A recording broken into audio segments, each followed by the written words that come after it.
My housemate and I share a flat.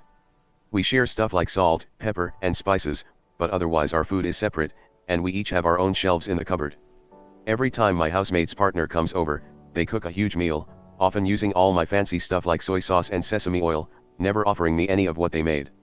They also don't really clean up after themselves, but that's a whole other story.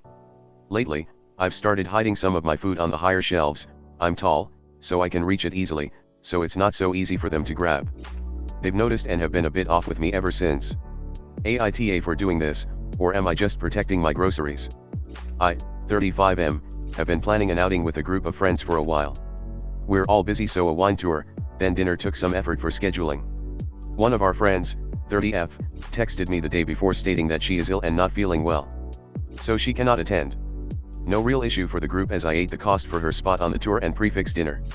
I responded with, "I'm sorry to hear that. No worries, get some rest and feel better soon." No response. Since then, she has ghosted me when I texted it asking if she feels better. According to mutual friends, she thought my message was callous. I currently assume she is just upset I didn't reschedule the whole event, but that seems unreasonable to me since it took months to plan. Has the saying changed and I am unaware of it? I'm so confused. We'll all be meeting again as a group. I hate walking on eggshells around a person but don't want to apologize for no reason either. M26. I live in a building that only offers studios. I love it. The rooms are spacious, bright, and has a balcony overlooking trees and the outdoors. It's quiet, relaxing, and in a nice neighborhood. Honestly, it's the kind of layout that makes living alone enjoyable, which is great for me, since I prefer to be alone and not have to interact too much with people. The problem is that this building has a door that connects the parking area to the stairs. This door is the only access. Everyone has a key, without exception. The problem is that some neighbors don't seem to want to bring theirs. And since I live on the first floor, and there's no one else downstairs, guess whose doorbell they ring every time they're locked? Mine. At first, I didn't mind helping out occasionally. People forget their keys. But it's become a habit for some.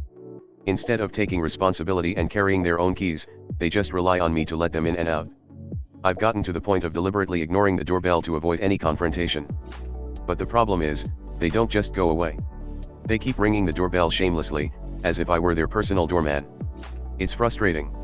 I love this space, but I no longer feel that sense of privacy when I'm treated like this. A neighbor who forgets their keys every now and then is one thing, but making it a habit at the expense of my peace of mind and boundaries is another. I've already disconnected the doorbell. Should I paste a note on the door asking not to be disturbed? Throw away BC. My roommates know my main account. So, I, 23M, live in a college apartment with two roommates, both of which are women, and one of them is Muslim. Let's call her Sana. We all get along pretty well and have lived together for over a year with no issues. Yesterday, Sana told us her mom was visiting for the upcoming weekend. For info, her mom is very conservative and religious, and apparently doesn't approve of her daughter living with male roommates. Awkward because I exist. As a result, Sana asked if I could leave the apartment entirely for the day her mom was visiting. Like, be out the whole day and even find somewhere else to sleep overnight. I told her I wasn't comfortable with that. BC, I had a major assignment due, and I focus best when I'm working from home.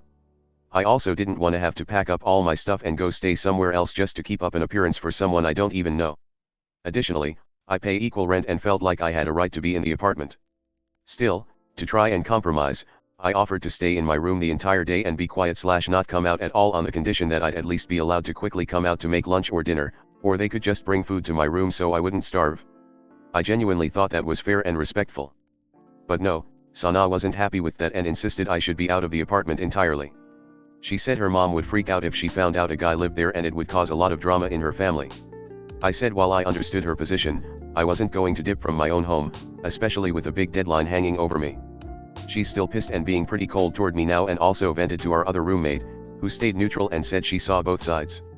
I really wasn't trying to be difficult or disrespectful. I understand her cultural situation, but I also feel like it's unfair to expect someone to completely vacate their home just to accommodate someone else's family's beliefs, especially when I try to find a middle ground. So, AITA.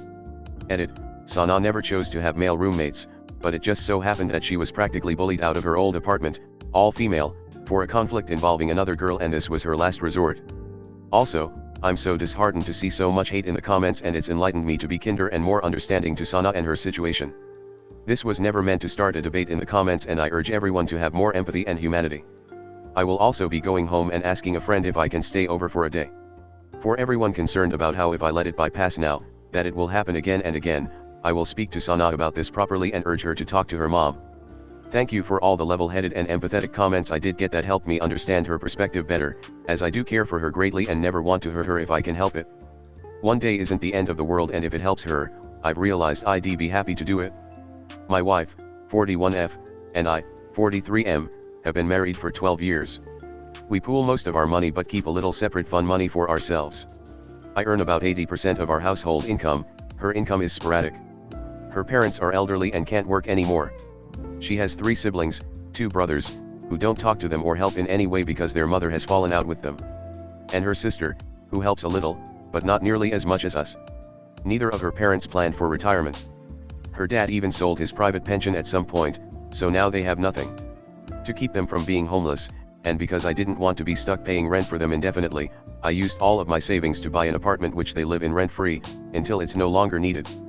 On top of that, for the past 6 years we've been sending them a monthly payment out of our shared funds, which is their entire income. When times were more fruitful, and we had more money, it didn't feel as hard to manage. But now things are tighter financially, I'm sending them more money each month than I actually keep for myself. I'm feeling resentful. It doesn't seem fair that I'm sacrificing while I am being required to support her parents. I think the monthly payment should come out of her side of things, and that I should at least get the same amount for myself. AITA for wanting her to cover her parents out of her share instead of ours. Edit. One parents are 83 and 87, so just too old to work. 2 my wife rents houses and gets a commission when she does. So it depends on performance. 3 yes, we have fought a lot about this. Manly comes up when she wants to send additional money and I don't want her to as we've sent enough. 4 no, not in the US, her parents are in South America and don't have any social security. 5 very little, fun money. We send them at least double what each of us get each month. No extra for savings or investing. Edit 2. 5 yes we have kids, 8 and 11. I work from home. I also cook all main meals. Take to school etc. 6 country is Colombia, no there isn't social security unless you live in the ghetto. Sispan 4. Life is hard. 7 no we're not talking 1000s per month, though that's not really the point. My partner, 35M, and I, 21M, are on holiday in Spain at the moment, and very much enjoy snorkeling in the crystal clear waters. We went to a remote beach which has no lifeguard and is not very touristic, as the beaches where we were staying were packed and too hard to see the water. We were swimming along the rocky coast, and the water gets quite deep quite fast, but there's very little current and it's in a bit of an alcove so it's safe for majority of swimmers. However, when we were swimming we spotted, a few meters out, a giant jellyfish. We swam away from it, but then I passed a family who were English and were swimming that way with 2 young kids, maybe about 5 or 6. I stopped and said to the dad that there was a jellyfish a few meters out that way, but if they stay by the rocks they would be okay. I said just be wary as it was fairly large and also because there is no lifeguard, so no medical supplies. The kids were also still using fluidas so naturally not the best swimmers. They thanked me and I swam past. It's noted that the parents didn't have any goggles. Then, about 5 minutes later the girls were screaming about jellyfish, and I heard the parents exasperatedly say there was no jellyfish and to keep swimming. This is where the issue started. The parents would not stop whispering and glaring at me, and one of them commented I intentionally scared their children. My partner says I should have kept myself to myself and not said anything. The girls wouldn't stop saying about jellyfish and they had to get out eventually, but before they did they were saying they saw jellyfish and the parents were telling them there was none, and the father was trying to coax the daughter to him. But about 2 foot away from him were 2 jellyfish. The daughters refused, and I saw them get out, and the parents are still giving me death glares from across the beach, supposedly for ruining their beach day. I don't have kids so I can see how that was frustrating, but I didn't want them to get hurt. AITA. TLDR, I warned a family with young kids about the jellyfish in the water, and scared the children until they had to get out. My husband, 31M, and I, 29F, have been married for almost 6 years. I was cleaning the garage yesterday and found a folded piece of paper tucked behind his toolbox. It was a suicide note. He wrote it 3 months ago. He wrote about feeling like he failed me, like he was useless, like I deserved better. He wrote that he was sorry for not being enough. He signed it with I love you. I'm sorry. But, he's still here. He's alive. He's laughing with me, watching shows, talking about the future. And I don't know if I should bring it up. I'm terrified that if I say something, it will push him closer to it. But I'm even more terrified that if I say nothing, One day I'll find a letter that isn't tucked away but left out for me. So yeah, I was with friends the other night and there were drinks, and we ended up playing truth or dare. It escalated pretty quickly, and I got dared to give a guy friend a hand job. That's the craziest it got, which is pretty darn crazy I'd say, especially because it was my first time doing that, but I ended up liking it and felt pretty good about it afterwards. Then, today, I learned through a shared friend that he's been dating this other girl I don't know. Apparently they haven't really gone public yet, but they've been together for almost a month, so definitely at the same time that I gave him the hand job. I just have no idea what to do. I kind of feel horrible, even if I didn't know. I'm not sure if I should talk to him, or his girlfriend. Maybe it's a misunderstanding and they're not together, or maybe they're not exclusive, I don't know. I don't know what to do. Sorry if this is messy. I'm waiting for my husband to come home from work after everything I owe him this face to face. I can't ask him to come home early as his job is not that flexible and I don't want to cause issues for him and it isn't an emergency. He needs to find out before anyone else, my family/friends etc. I, F36, was diagnosed with a brain tumor in 2020. I was told it was most likely benign and it was left at that due to a global pandemic. In early 2023, a routine scan revealed a significant bleed from the tumor and I was rushed to the nearest neurosurgery center and they removed the tumor. I later found out it had been cancer, but they considered me in remission with little to no chance of recurrence. 4 months later the symptoms were back. Luckily, my GP decided that referring me for a brain scan was worth it. Not only had the tumor returned but, in the space of 4 months, was the size of a walnut. I was told it would be easy to treat, a few cycles of oral chemo and done. Not true. 2 years later, 8 different types of chemo totaling 49 cycles, 2 more surgeries, multiple courses of radiotherapy, several discussions around potential palliation, multiple infections due to immunocompromise, kidney failure and heart and lung damage from chemo, and we come to today. I had a phone call this morning asking me if I could attend an emergency appointment with my oncologist today, which I did and I've just got home. I'm sad that my husband, who has been there for all the other appointments, wasn't there for this one. But that can't be helped.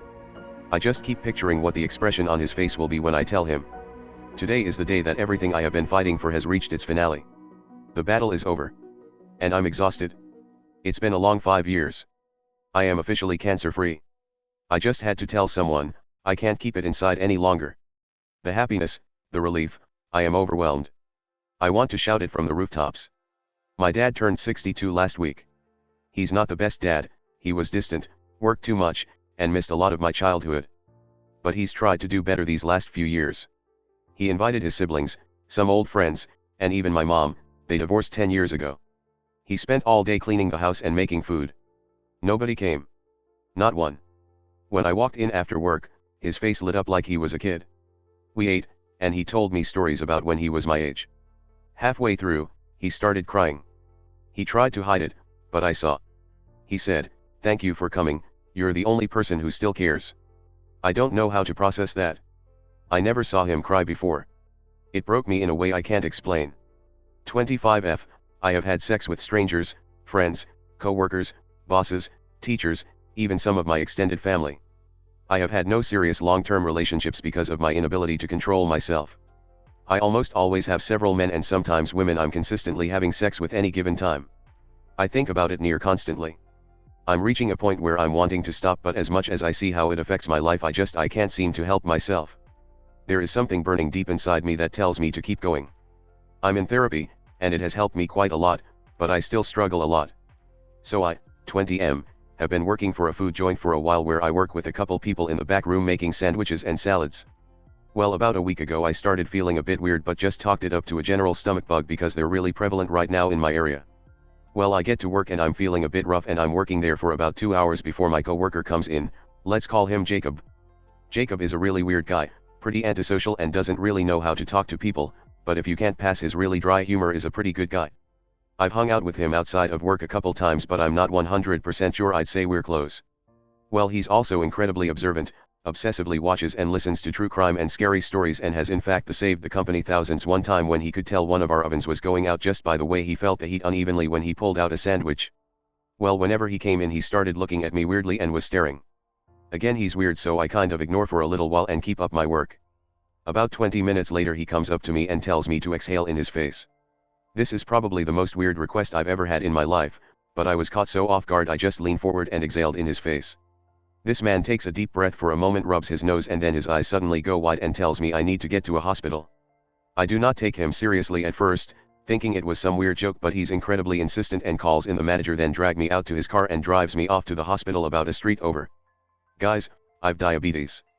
I had no idea, but apparently he just saved my life because I was on the verge of going catatonic. He says that apparently he could tell my skin was slightly off color and apparently my breath was sweet smelling.